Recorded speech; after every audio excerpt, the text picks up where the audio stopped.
Good morning बच्चों, कैसे हो आप लोग? करें स्टार्ट।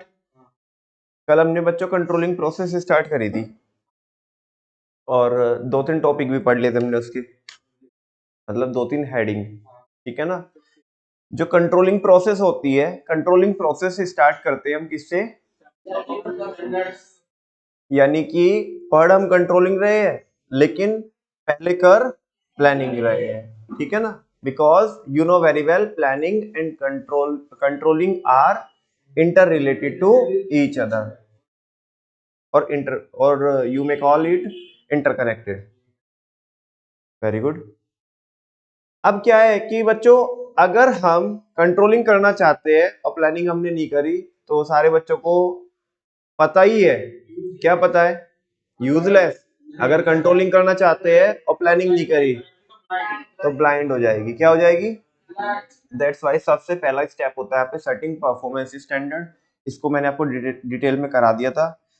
ये करने के बाद बच्चों, हाँ जी, ये करने के बाद हम क्या करते हैं? एक्चुअल परफॉर्मेंस को मेजर करते हैं। क्या करना था वो सेट कर चुके फर्स्ट स्टेप में। कितना हो चुका है? अभी कितना हो चुका है एक्चुअली में? मेजरमेंट ऑफ एक्चुअल परफॉर्मेंस कितना हो चुका है, क्या करना था, दोनों को क्या करेंगे? कंपेयर करेंगे थर्ड स्टेप में, comparison of actual performance with standard. जब आप कंपेयर करेंगे तो आपको डेविएशंस मिलेंगे। डेविएशन कैन बी पॉजिटिव और नेगेटिव। ठीक है ना? आई थिंक मैंने पढ़ाया नहीं था ना आपको? पढ़ा दिया था? हाँ, पढ़ा दिया था। पॉजिटिव डेविएशन होते हैं और नेगेटिव डेविएशन होती है। जब आपकी जो परफॉर्मेंस होती है एक्चुअल वो बेटर होती है प्लान से तो वो पॉजिटिव डेविएशन होते हैं, और जब आपकी एक्चुअल परफॉर्मेंस क्या होती है? कम होती है। किससे? प्लान से कम होती है तो वो नेगेटिव डेविएशन होती है। नोट में लिखा था कि अगर हमारी एक्चुअल परफॉर्मेंस प्लान परफॉर्मेंस से मैच कर जाए तो हमें कंट्रोलिंग की कोई जरूरत नहीं है और कंट्रोलिंग यहीं पे खत्म हो जाएगी, कंट्रोलिंग प्रोसेस। लेकिन हम तो ये मान के चलेंगे, मान के क्या चलेंगे, आम जिंदगी में बेटा डेविएशन आएंगे ही, चाहे भले ही वो पॉजिटिव हो और चाहे वो नेगेटिव हो। डेविएशन आने अच्छे भी है एक सेंस में, क्योंकि अगर डेविएशन नहीं आएंगे तो आप सेल्फ सेटिस्फाइड हो जाएंगे। क्या हो जाएंगे? जो हमने सोचा था वो अचीव कर लिया। आपको पता ही नहीं पड़ेगा कि हम जो अचीव कर रहे हैं वो सही भी कर रहे हैं या नहीं कर। कहीं ऐसा तो नहीं है कि और ज्यादा एक्सेस कैपेसिटी बेकार पड़ी हुई है, हम और भी ज्यादा अचीव कर सकते हैं, लेकिन नहीं, कभी आप उसकी तरफ देखोगे नहीं। अगर डेविएशन आएंगे तो आप उसके बारे में सोचोगे, है ना? दोनों ही चीजें सोच सकते हो कि अगर बड़े आसानी से अचीव हो गए तो भाई स्टैंडर्ड रिवाइज करने का, और बड़े आसानी से अचीव नहीं हुए या दिक्कत आई तो कहाँ पे दिक्कत आई, आगे से वो ना आए। ठीक है ना? तो नॉर्मली बच्चों डेविएशन आएंगे ही आएंगे, है ना? ये तो बहुत रेयर होगा, या आप ऐसे बोलो कि इत्तेफाक होगा कि आपकी प्लान परफॉर्मेंस से क्या मैच कर जाए? एक्चुअल परफॉर्मेंस मैच कर जाए। ठीक है ना? तो जैसे डेविएशन आते ही आते हैं तो हमें क्या करना होता है? उन डेविएशन को एनालाइज करना होता है। क्या करना होता है? डेविएशन को एनालाइज करना होता है। और एनालाइज की ये क्यों आए? ठीक है ना? इन डेविएशन के लिए अपने को क्या भी करनी होती है? एक रेंज सेट करनी होती है। क्या करनी होती है? रेंज सेट करनी होती है कि इतनी रेंज तक डेविएशन हुए तो कोई फर्क नहीं पड़ेगा, ये हमारे को, हम एक्सेप्ट कर लेंगे इस चीज को, क्योंकि ये मार्केट में नॉर्मल चेंजेस है, ये तो होंगे ही होंगे। लेकिन अगर चीजें इनके ऊपर जाएगी ना, अगर डेविएशन है, चेंजेस है, उनके ऊपर जाएंगे तो फिर दिक्कत वाली बात है। फिर अपने को क्या करना पड़ेगा? लुक इनटू करना पड़ेगा उसमें कि भाई ये ऐसा, ये चल क्या रहा है। ठीक है ना? अच्छा, इसको करने के लिए बच्चों, डेविएशंस को एनालाइज करने के लिए अपने को दो चीजें ध्यान में रखनी चाहिए। वो दो चीजें क्या है? कंट्रोल के प्रिंसिपल्स है। मैंने बताया था फ्योल के प्रिंसिपल नहीं है, टेलर के प्रिंसिपल नहीं है, ये कंट्रोलिंग फंक्शन के प्रिंसिपल है। आपका प्रिंसिपल ऑफ कंट्रोल है। अगर एग्जाम में प्रिंसिपल ऑफ कंट्रोल पूछे तो ऐसे मत सोचना कि वो फ्योल के लिखने की या तो टेलर के लिखने हैं। ठीक है ना? इधर उसके अपने अलग क्या है? प्रिंसिपल है। तो लास्ट बुलेट में ये पढ़ा रहा था, in this regard manager use the principle of control. Deviations को एनालाइज करने के लिए management principles of control use करते हैं, that is critical point control and management by exception. ठीक है ना? ये क्या होते हैं? ध्यान से सुनो। क्रिटिकल पॉइंट कंट्रोल नाम से डिफाइंड है, critical point control. Critical point control, critical critical critical. Critical वो चीज होती है जिसके होने या ना होने से फर्क पड़ता है, जिसके होने या ना होने से फर्क पड़ता है, पूरे ऑर्गेनाइजेशन को फर्क पड़ता है। नॉर्मल चीज कौन रहेगी? जिसके होने या ना होने से एज सच कोई फर्क नहीं पड़ेगा। मतलब ऐसा नहीं होगा कि हमारा ऑर्गेनाइजेशन बहुत बुरी तरीके से या बहुत अच्छी तरीके से इंपैक्टेड हो जाएगा नॉर्मल चीजों की वजह से। लेकिन जो चीजें क्रिटिकल होती है उनकी वजह से ऑर्गेनाइजेशन एडवर्सली भी और पॉजिटिवली भी बड़े तरीके से क्या हो सकता है, सिग्निफिकेंट ड्रामेटिक तरीके से क्या हो सकता है, अफेक्ट हो सकता है। तो कह रहे हैं कि उन्हीं को कंट्रोल करो। नहीं समझा? पिद्दी पिद्दी पिद्दी पिद्दी पिद्दी पिद्दी 10-20 चीजें हैं, ठीक है ना? छोड़ दो, इग्नोर मारो, छोटी छोटी सी चीजें कहां तक दिमाग लगाओगे। लेकिन एक एक्टिविटी ऐसी है जिसके होने या ना होने से अगर उसके रिगार्डिंग आपने अच्छे डिसीजन लिए तो आपकी कंपनी का प्रॉफिट 30% से इंक्रीज कर जाएगा। अगर आपने उसके लिए डिसीजन प्रॉपर नहीं लिए, है ना, तो आपका जो आज का प्रॉफिट है वो 30% से क्या भी हो सकता है, कम भी हो सकता है। तुम देखोगे तो बहुत बड़ा चेंज आ रहा है। प्रॉफिट की बात कर रहे हैं, प्रॉफिट की।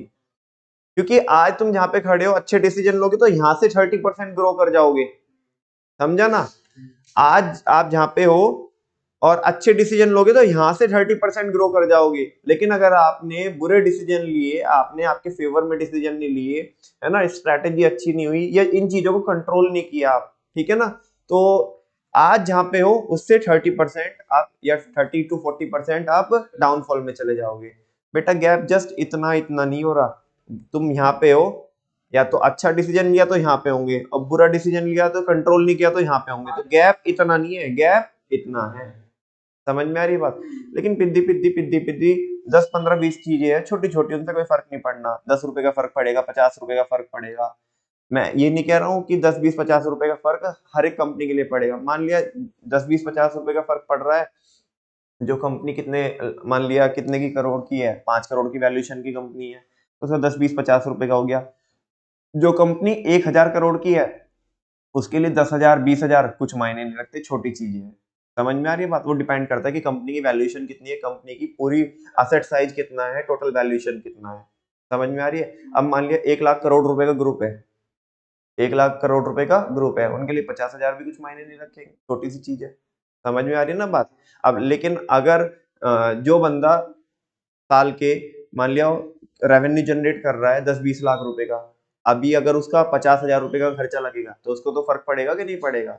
आप ये समझ पा रहे होंगे कि जो मैं एग्जांपल दे रहा हूँ मैं क्या कह रहा हूँ, कि कौन सी चीज कितना खर्चा किसके लिए छोटा पिद्दी है और किसके लिए बड़ा है ना? तो अभी क्या है कि कह रहे हैं यहाँ पे कि जो कुछ छोटी छोटी चीजें हैं उनको तो इग्नोर कर दो यार।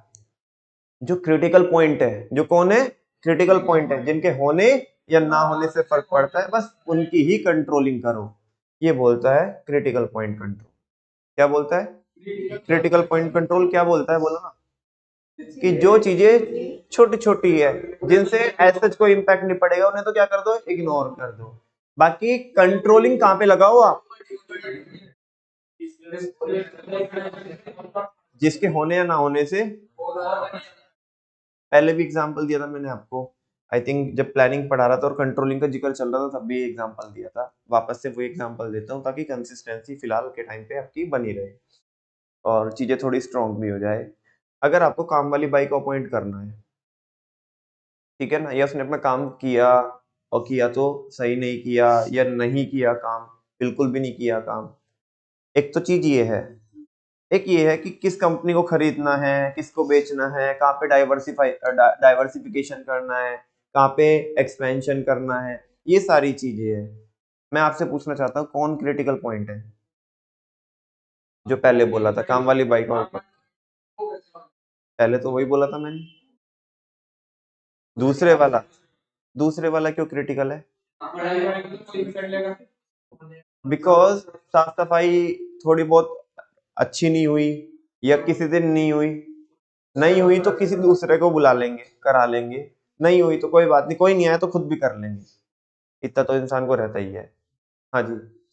लेकिन जो डिसीजन लेगा, ठीक है ना, और डिसीजन किसके रिगार्डिंग लेगा कि कितना डाइवर्सिफिकेशन करना है, एक्सपेंशन कितना करना है, किस कंपनी को खरीदना है, किसको बेचना है, ठीक है ना, ये सारे डिसीजन हर एक इंसान तो ले सकता है। ऐसे नहीं कि इसने नहीं लिया तो चल भाई उसको बुला के लिया, उससे पूछ के, है ना, कर लेंगे हम, ऐसा नहीं ना।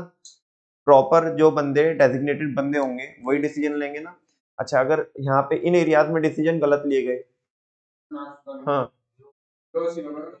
और वो केवल हमें इम्पैक्ट नहीं करेगा ना, पूरे ऑर्गेनाइजेशन को इम्पैक्ट करेगा, पूरे ऑर्गेनाइजेशन की प्रॉफिटेबिलिटी को इम्पैक्ट करेगा।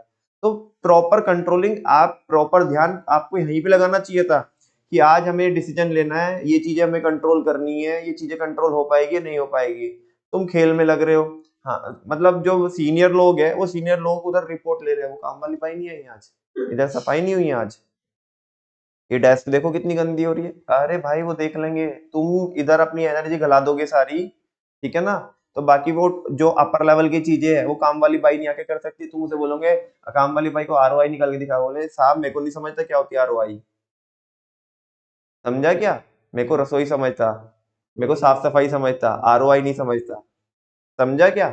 देखो critical point control, according to this ये प्रिंसिपल ये बोलता है the control system should focus on key result areas.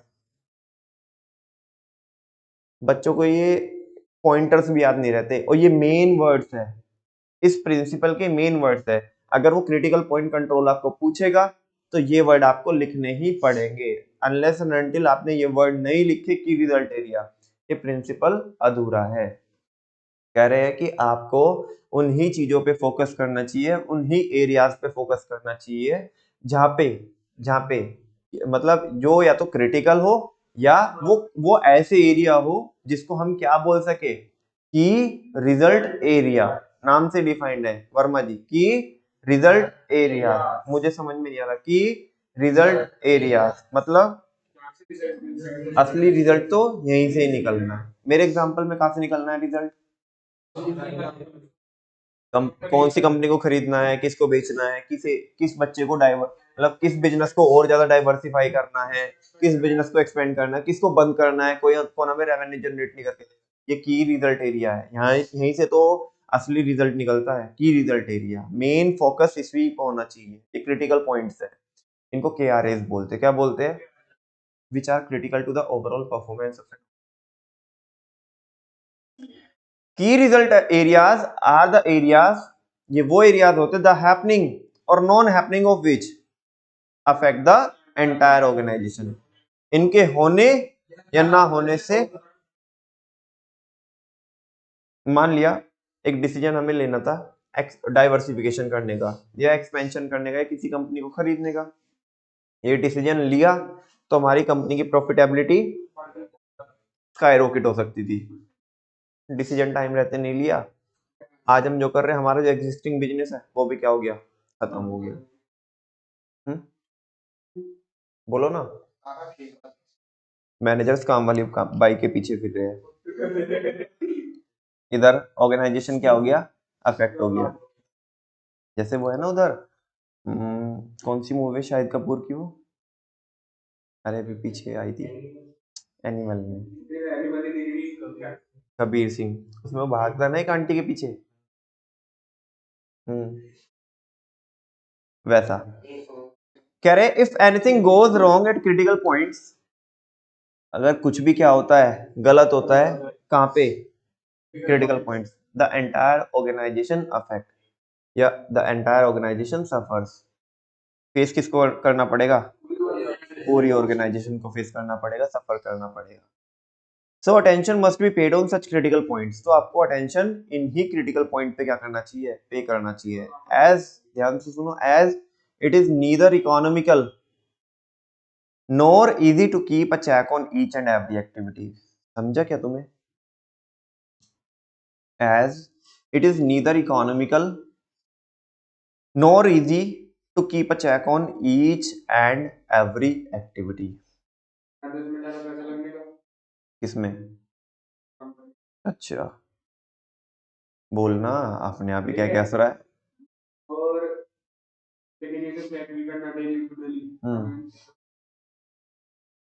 वो भी इजी नहीं है और ना पैसा लगने का।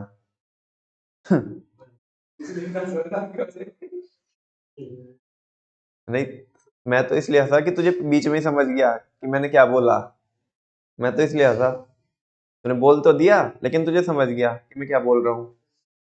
वो कह रहे हैं कि आपको क्रिटिकल पॉइंट पे ही ज्यादा फोकस करना चाहिए। शुरू से बता रहा हूँ ये लास्ट वाला बुलेट, क्योंकि अगर यहाँ पे गलत हुआ, कुछ भी गलत हुआ इन एरियाज में, तो सबको भुगतना पड़ेगा भाई, ठीक है ना। तो attention must be paid on critical point, तो आपको अटेंशन क्रिटिकल पॉइंट पे ही पे करना चाहिए। ध्यान से सुनो, क्यों?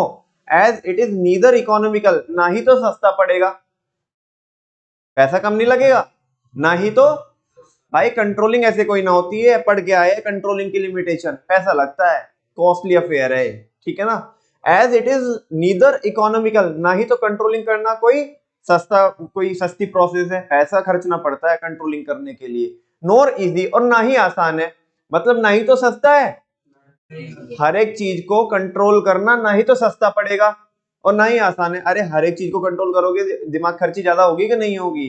तो वो कह रहे हैं कि as it is neither economical, ना ही तो सस्ता है, नोर इजी, ना ही आसान है। क्या आसान है? तो keep a check on each and every act, हर एक एक्टिविटी पे नजर रखना, उसको कंट्रोल करना ना ही तो आसान काम है और ना ही सस्ता पड़ेगा, पैसा लगेगा। तो इसलिए केवल उन्हीं चीजों को फोकस करो जिनके होने या ना होने से पूरे ऑर्गेनाइजेशन को फर्क पड़ता है। फॉर एग्जाम्पल, पहले पहले भी पूछा था, लिखा हुआ भी है, वापस से पूछ रहा हूं। आपकी लेबर कॉस्ट में 2% से इंक्रीज आया, आपकी लेबर कॉस्ट में 2% से इंक्रीज आया, लेकिन पोस्टल चार्जेस 20% से बढ़ चुके हैं। बताओ किसको फोकस करोगे? पोस्टल चार्जेस को। हाँ जी, पोस्टल चार्जेस को। भाई साहब पीछे, पोस्टल चार्जेस को फोकस करेंगे, है चलना, लेबर कॉस्ट को। पोस्टल चार्जेस को क्या करेंगे? फोकस नहीं करेंगे, नालायको।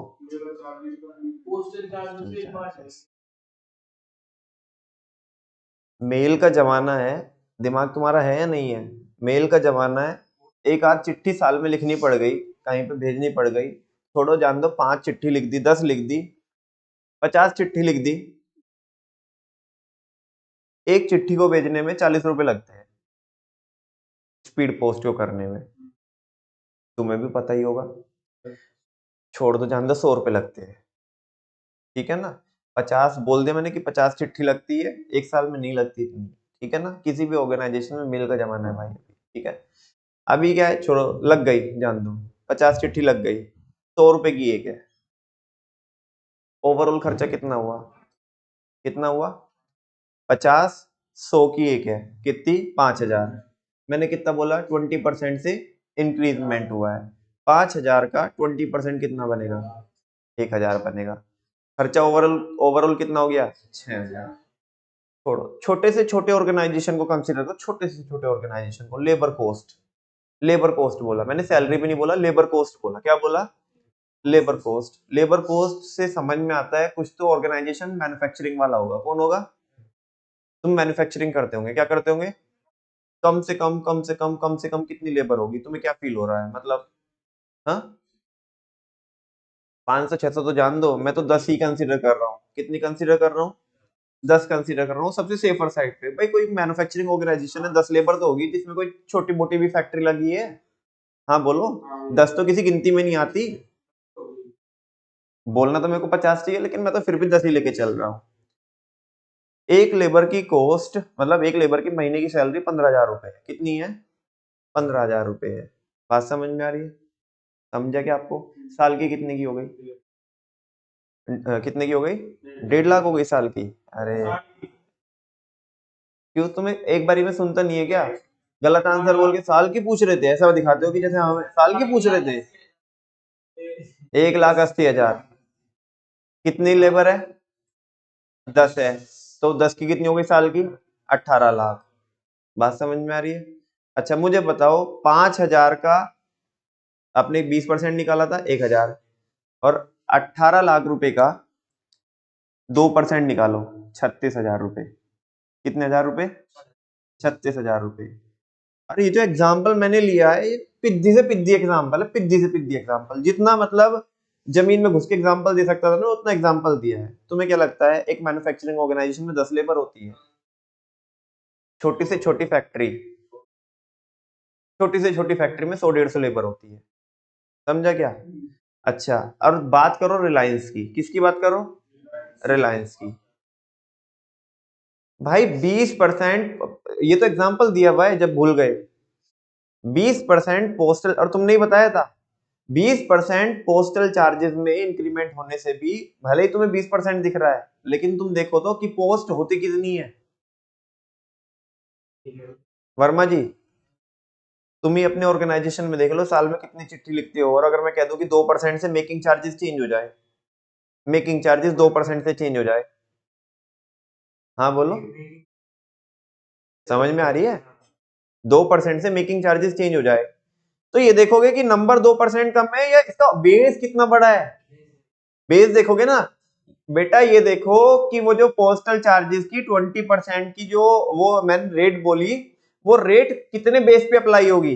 वो 5,000 पे अप्लाई हो रही है 20%। लेकिन जो लेबर चार्जेस है, मेकिंग चार्जेस है, उनका बेस तो देखो, वो है तो 2%, लेकिन वो 2% कितने बेस पे अप्लाई होगी? पूरे साल में जितना टर्नओवर करते हो आप, जितना वो ऑर्डर पे आप बनाते हो ज्वेलरी वगैरह, तो उस बेस पे अप्लाई होगी ना वो। तो किसको फोकस करोगे ज्यादा? मेकिंग चार्जेस को फोकस करना चाहिए जो 2% है, या 20% पोस्टल चार्जेस को?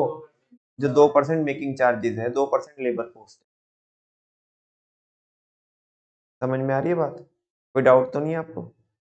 देखो एग्जांपल पढ़ लो। For example in a manufacturing organization an increase of 5% deviation in labour cost, यहाँ पे मैंने 5% का एग्जांपल लिया है। 5% अगर डेविएशन हुआ किसमें? लेबर कॉस्ट में, नीड्स इमीडिएट अटेंशन, इस पे आपको इमीडिएट फोकस करने की जरूरत है भाई, क्यों इंक्रीज हुई लेबर कॉस्ट 5% से? समझ में आ रही है? As compare to 20% increase in postal charges. Postal charge वो कह रहे जी, लेबर चार्जेस जो सॉरी पोस्टल चार्जेस में तो कितना चेंज हो गया 20%, उसका तो कुछ बोल नहीं रहे। अबे तू जाना, हमें क्यों सिखा रहा है? बिल्ली 20 की बच्चे 40 के। पोस्ट करते कितनी है हम पूरे साल में, और लेबर चार्जेस कितने जा रहे हैं पूरे साल में? वो करोड़ों रुपए में बिल बैठ रहा है लेबर का हमारी। उस पे फोकस करेंगे, इस पे फोकस करेंगे?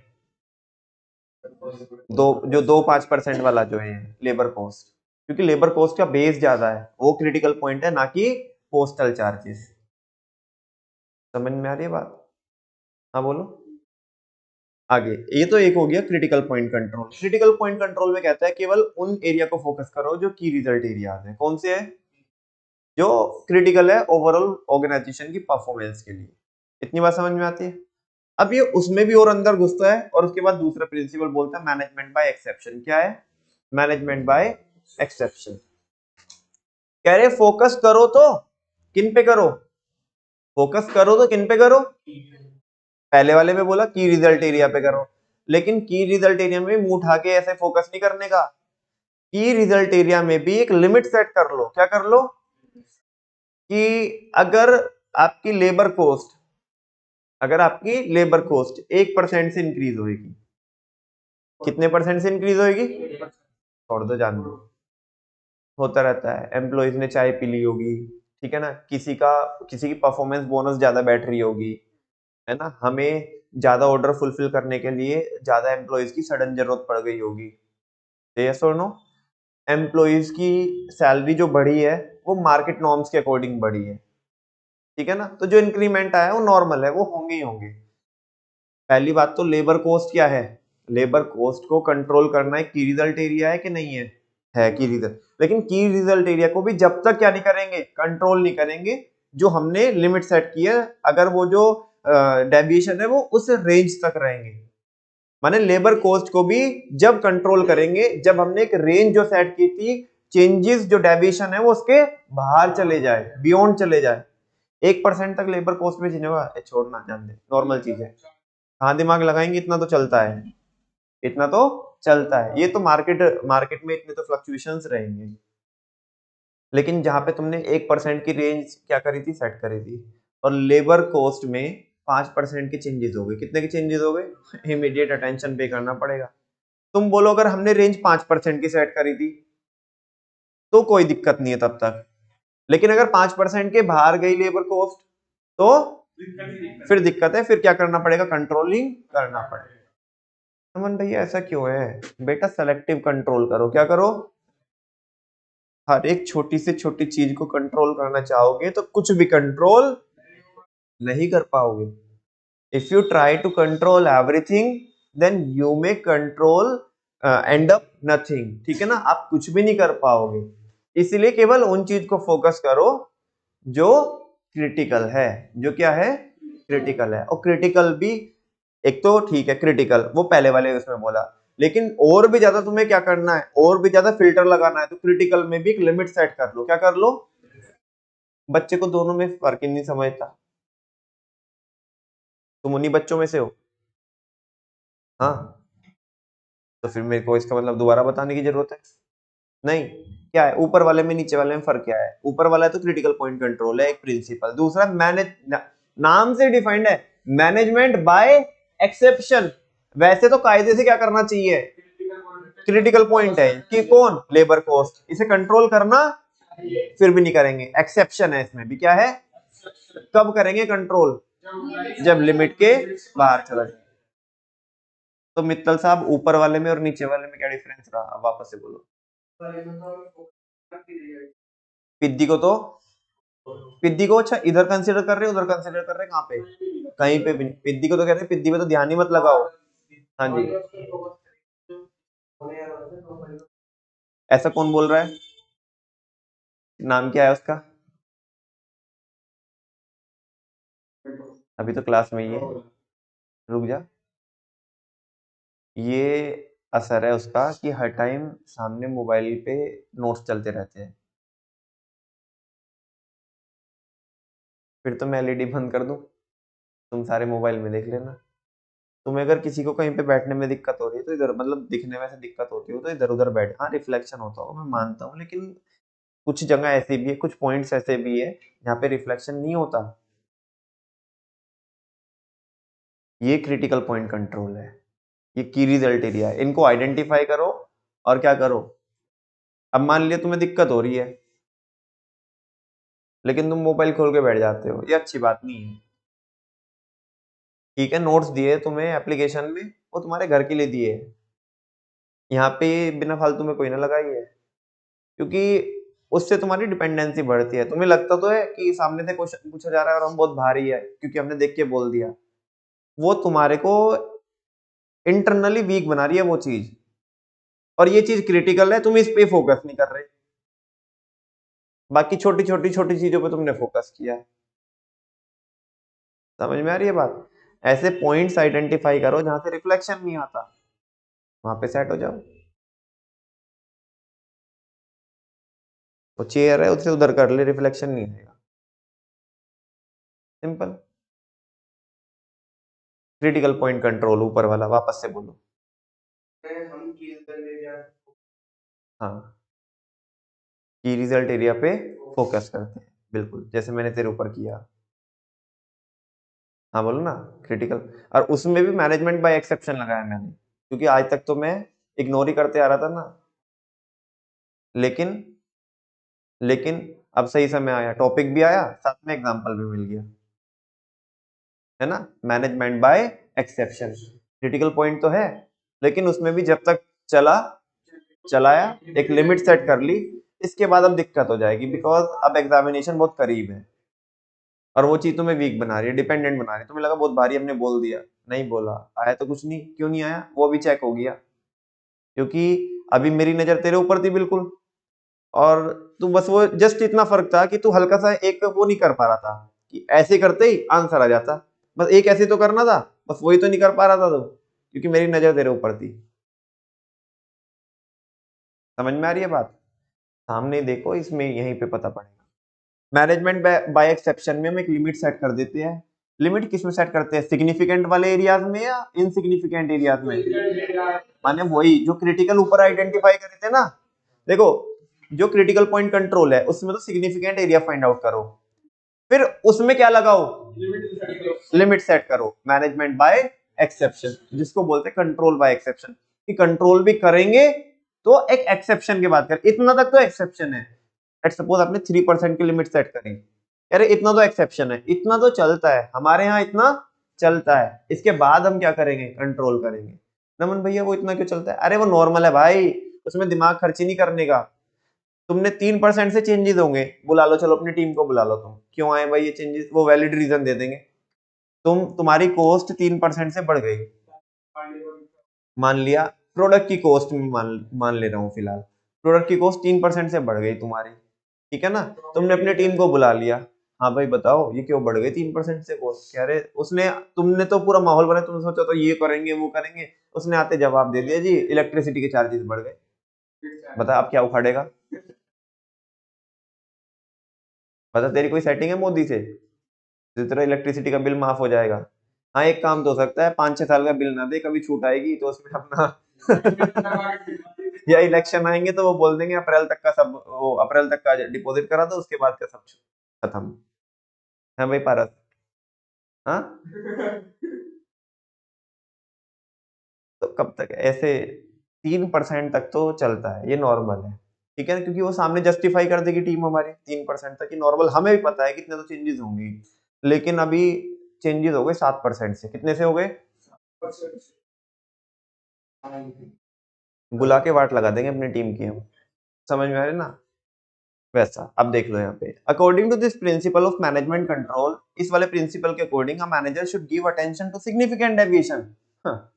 ये तो ऊपर भी बोला था, रिपीट हो गया है, तो कह रहे एक मैनेजर ने फोकस या अटेंशन पे करना चाहिए किस पे, तो फिर ऊपर वाले में नीचे वाले में फर्क, अरे रुको तो अभी, आगे तो पढ़ लो वो ब्लू वाला, which go beyond the permissible limit, जो किसके बाहर चले जा रहे हैं, है तो सिग्निफिकेंट, लेकिन सिग्निफिकेंट भी एक लिमिट के बाहर चले जा रहे हैं। हमने जो एक लिमिट सेट करी है यहाँ तक होगा तो कोई दिक्कत नहीं है, इसके बाद जाकर के तो फिर कंट्रोल करना पड़ेगा, उनको क्या करेंगे, कंट्रोल करेंगे। This is based on the fact that, ये एक सेइंग के ऊपर है, वो सेइंग क्या है, if you try to control everything, अगर आप हर एक चीज को कंट्रोल करना चाहेंगे, you may end up controlling nothing, तो आप कुछ भी कंट्रोल नहीं कर पाएंगे। समझ में आ रही है बात, अगर वो ऐसे ही पूछे एग्जामिनेशन में, बस ये लाइन दे दे आपको कि if you try to control everything then you may end up controlling nothing, comment, बस ये जस्टिफाई, ऐसे बोल दे बस। तो तुम्हें क्या करना है, तुम्हें क्या करना है, तुम्हें दोनों प्रिंसिपल क्या करने हैं, वो नंबर मार्क्स के अकॉर्डिंग देखने पड़ेंगे आपको।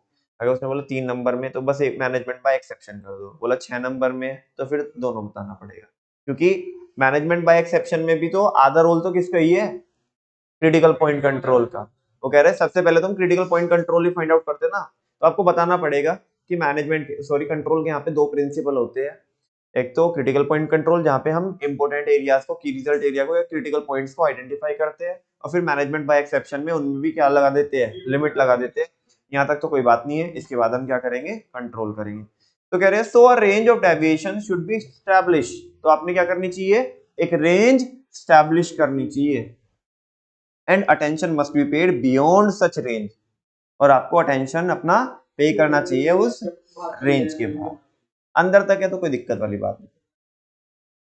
For example if the actual labour cost is with in an acceptable range, वैसे तो लेबर कॉस्ट है, सिग्निफिकेंट एरिया है, लेकिन वो भी फिर भी आपके एक्सेप्टेबल रेंज के अंदर है ऑफ डेविएशन से 5%, लेट से मैंने जो रेंज मान ली वो कितना तक मान ली, 5% तक मान ली, then it can be ignored, तो उसे क्या कर सकते हैं आप, इग्नोर करके चल सकते हैं। However if it deviates by 10%, लेकिन अगर लेबर कॉस्ट कितने से डेविएट हो गई, 5% से ज्यादा है कि नहीं है, 6 भी हो जाती तो भी हम लेते, then it needs immediate attention from management, तो मैनेजमेंट को अपना पूरा फोकस यहाँ पे लगा देना चाहिए कि भाई ये कॉस्ट बढ़ क्यों रही है, क्योंकि इससे चल करके आपको फ्यूचर में क्या हो सकती है, लॉस, मतलब दिक्कत हो सकती है, लॉस तो हो गई होगा वो तो पक्की बात है, आपकी कॉस्ट बढ़ जाएगी, आपके कस्टमर लूज हो सकते हैं। समझ में आ रही है ना बात, क्या पता एम्प्लॉइज आपके एफिशिएंटली वर्क ना कर रहे हो, ये इस वजह से हो रहा है। अगर ये नॉर्मल रहेगा तो फिर तो नॉर्मल के तो फिर देखेंगे कि भाई हम कोशिश करेंगे कि कम हो सकता है कि नहीं हो सकता है, लेकिन अगर यहाँ पे आपकी जो लेबर कॉस्ट है वो इसलिए बढ़ रही है कि आपके एम्प्लॉइज क्या नहीं कर रहे, एफिशिएंसी के साथ काम नहीं कर रहे, तो एफिशिएंसी में लेके आना उन्हें हमारा कर्तव्य है या नहीं है, बिल्कुल है, ठीक है ना। हाँ बोलो, सबसे पहले परफॉर्मेंस स्टैंडर्ड क्या करते हैं हम स्टैब्लिश करते हैं, फिर मेजरमेंट करते हैं एक्चुअल परफॉर्मेंस को, देन क्या करते हैं कंपेयर करते हैं एक्चुअल को किससे प्लान से, देन क्या करते हैं डेविएशंस को एनालाइज करते हैं। जो मैं अभी करा रहा था वो एनालाइजेशन ही करा रहा था आपको किसका डेविएशंस का। जब हमने डेविएशंस भी एनालाइज कर लिए तो अभी तक हमें ये पता चल गया होगा ना, क्या क्या पता चला होगा अभी तक हमें, ऐसा क्यों पर हुआ। नेक्स्ट ले लो ना, अरे करेक्टिव एक्शन तुमने पूरा तो बोलने नहीं दिया मेरे को। टेकिंग करेक्टिव एक्शन, जब तुम्हें पता चल गया ऐसा क्यों पर हुआ, ठीक है ना, तो ले लो ना corrective action, taking corrective action. The final step in the controlling process, और ये अंतिम स्टेप है आपकी कंट्रोलिंग प्रोसेस का, और वो क्या है taking corrective action. There is no need for corrective action, अब देखो यहाँ पे बोल रहा है वहां पे नहीं बोल रहा था। There is no need for corrective action when the deviations are within acceptable limit, ठीक है ना, ये चेंज कर दिया, मैं कुछ और सोच रहा था ऐसे, मैं सोचा था कि ये ऐसा बोलेगा कि पॉजिटिव के केस में नहीं लेते हैं करेक्टिव एक्शन। हाँ जी, no need for corrective action when the deviation are within acceptable limit, जब हमारे डेविएशन एक्सेप्टेबल लिमिट तक हो तब हम क्या नहीं लेते, कोई करेक्टिव एक्शन नहीं लेते। इसमें एक चीज और भी लिख सकते हैं हम, जो मैं बोल रहा हूँ या जो मेरे माइंड में चल रही है कि there is no need to take corrective action if there are positive deviation, however if deviation cross the limit, अगर वो क्या करेंगे लिमिट क्रॉस करेंगे, then management should pay attention. अच्छा एक बात पूछूं कि आपसे, मान लिया हमने क्रिटिकल पॉइंट कंट्रोल लगाया, फिर मैनेजमेंट बाय एक्सेप्शन लगाया और डेविएशन हमारे विद इन रेंज है ना, what should be the next course of action, बोलो अब क्या है। वेरी गुड, कुछ भी नहीं, कंट्रोलिंग प्रोसेस उधर ही खत्म हो जाएगी, और डेविएशन आए ही नहीं थे। बच्चों ये पूरी process examination point of view से क्या है इंपॉर्टेंट, इसलिए वो ऐसे ही पूछेगा आपसे, क्यों बोलेगा कंट्रोलिंग प्रोसेस हम मतलब कर रहे हैं, और जब हमने मेजर किया पूरी कहानी बताएगा कि एक ये रोहित है, रोहित ने क्या किया मेजर किया एक्चुअल परफॉर्मेंस को, उसने ये पाया कि वो जो प्लान परफॉर्मेंस थी उससे क्या हो गई मैच हो गई। अब बताओ क्या कीजिएगा। हाँ, वो थर्ड पॉइंट पे क्या हो जाएगा खत्म हो जाएगा, वहीं पे खत्म हो जाएगा। फिर वो आपको दूसरे पार्ट में पूछेगा अगर फिर भी मतलब अगर वो मैच ना होती तो अगले स्टेप बताओ क्या परफॉर्म करने होते, वो क्वेश्चन ऐसे पूछेगा आपको, तो फिर बता दोगे analysing deviation and taking corrective action. दूसरा केस भी बना सकता है, वो बोलेगा कि हमने डेविएशन क्या कर लिए एनालाइज कर लिए है ना, और वो हमने एक रेंज स्टैब्लिश करी कि इस रेंज तक होगा तो कोई दिक्कत वाली बात नहीं है, इसके बाहर होगा तो हम कंट्रोल करेंगे, ठीक है ना। और हमने फिर बाद में जब मेजर वेजर किया कंपेयर करके सब कुछ पता लगाया तो हमने देखा कि जो डेविएशंस है हमारे वो विद इन रेंज है, तो बताओ क्या कीजिएगा। बस यहीं पे क्या हो जाएगा खत्म हो जाएगा, करेक्टिव एक्शन नहीं लेंगे। लेकिन अगर वो बोले कि what would happen if the actual performance या जो डेविएशंस आए हैं वो बियॉन्ड द एक्सेप्टेबल लिमिट है, then corrective action is to be taken, तो आपको क्या करना होगा करेक्टिव एक्शन लेना, ठीक है ना। उसके बाद फिर एक पार्ट में ऐसा बोल सकता है चलो ये जो केस दिया हुआ है पहले ये आइडेंटिफाई करो कि ये कौन से फंक्शन का है ना, और इस प्रोसेस का जो तुम प्रोसेस यहाँ पे देख पा रहे हो समझ पा रहे हो, इस प्रोसेस के शुरू के 2 स्टेप क्या कर दो आइडेंटिफाई करके एक्सप्लेन कर दो। मतलब कहीं मल्टीपल टाइप पूरी प्रोसेस ऐसे नहीं पूछेगा explain the process of controlling 6 number, तड़पा तड़पा के देगा आपको क्वेश्चन, ऐसा सीधा क्वेश्चन नहीं देगा, ठीक है ना। तो इसलिए बहुत छोटू सा चैप्टर है यहाँ तक और कवरेज ज्यादा रखता है। डायरेक्टिंग कितना बड़ा चैप्टर है उसकी उतनी कवरेज नहीं है, मतलब जितना बड़ा चैप्टर है उसके हिसाब से मार्क्स की कवरेज नहीं है एग्जाम में, ये छोटू सा है इसकी उसके माफी की कवरेज है, ठीक है ना। However, if deviations cross the limit, then management should pay attention so that deviation do not occur again in the future. लेकिन अगर डेविएशन क्या करेंगे लिमिट को क्रॉस करेंगे तो मैनेजमेंट को अटेंशन पे करना चाहिए ताकि ये डेविएशन वापस से फ्यूचर में ना अराइज हो, ठीक है ना। For example if target production could not be achieve, अगर हमारा टारगेट प्रोडक्शन अचीव नहीं हो पाया due to lack of skills, किसकी वजह से भाई हमारे एम्प्लॉय भाई आते हैं उन्हें समझा ही नहीं कि कैसे करना है कैसे नहीं करना है, then corrective action might involve training of employ, तो करेक्टिव एक्शन क्या होगा बोलो ना।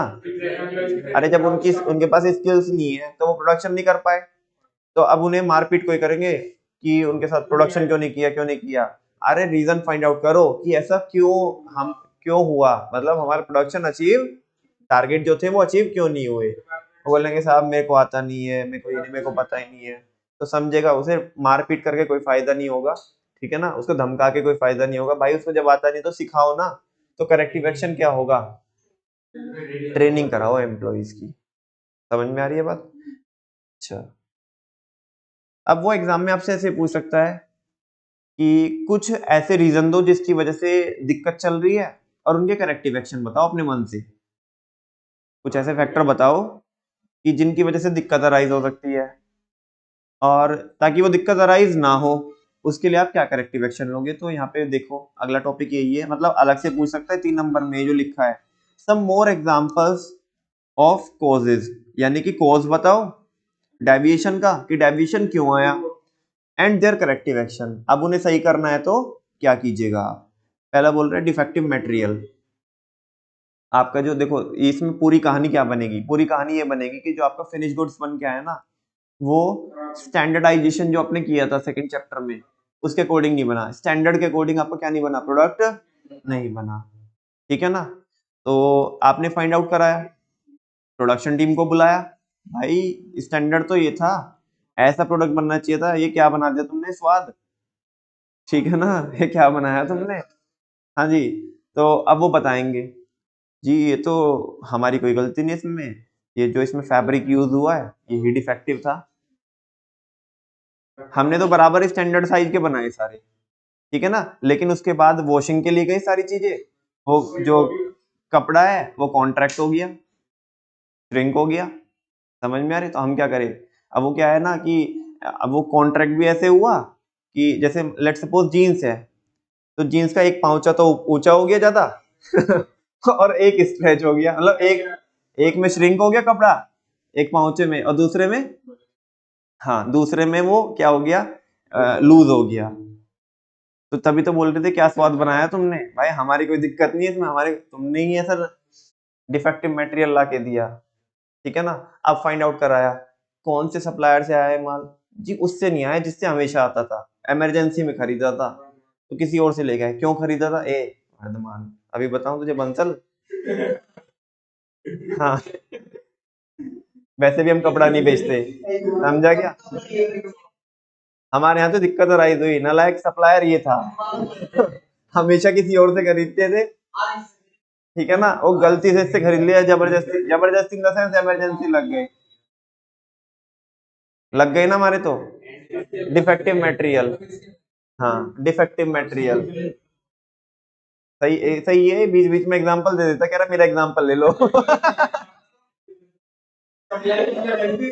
नेक्स्ट, जस्टिफाई मत कर, बच्चों को समझ में आ गया एग्जांपल।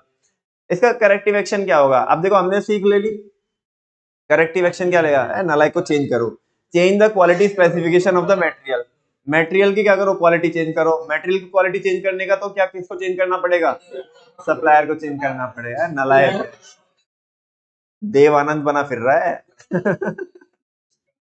नेक्स्ट है डिफेक्टिव मशीनरी, सुनो डिफेक्टिव मशीनरी।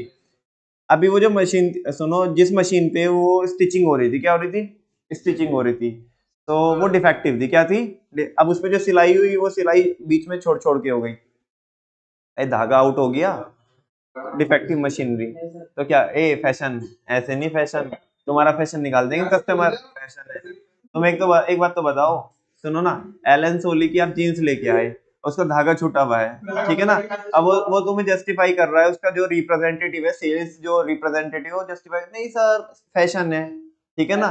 चलो तुम एक बार तुम्हारे माथे पे समझा कि कुछ लिखा है, एक बार ही को समझ लो माथे पे कुछ लिखा है, लेकिन बार बार कोई ना ऐसे लिखा होगा, बार बार जाके तो बोलेगा अरे ये तो फैशन है, तो यही फैशन चाहिए मेरे को, अरे नालायको ये कराओ, देखो करेक्टिव एक्शन क्या होगा, रिपेयर और रिप्लेस द एग्जिस्टिंग मशीनरी, या तो रिपेयर कराओ मशीनरी को, और रिपेयर नहीं हो सकती तो फिर रिप्लेस करो। नेक्स्ट है ऑब्सोलीट मशीनरी, मशीनरी क्या हो गई, ऑब्सोलीट हो गई, मतलब टेक्नोलॉजी क्या हो गई, चेंज हो गई, तो ठीक है अपग्रेड द टेक्नोलॉजी, टेक्नोलॉजी क्या करो, अपग्रेड करो। नेक्स्ट है डिफेक्टिव, पूरी प्रोसेस ही डिफेक्टिव है, नई प्रोसेस अभी क्या करो, सेट करो, उसे इंप्लीमेंट करो, मॉडिफाई द एग्जिस्टिंग प्रोसेस।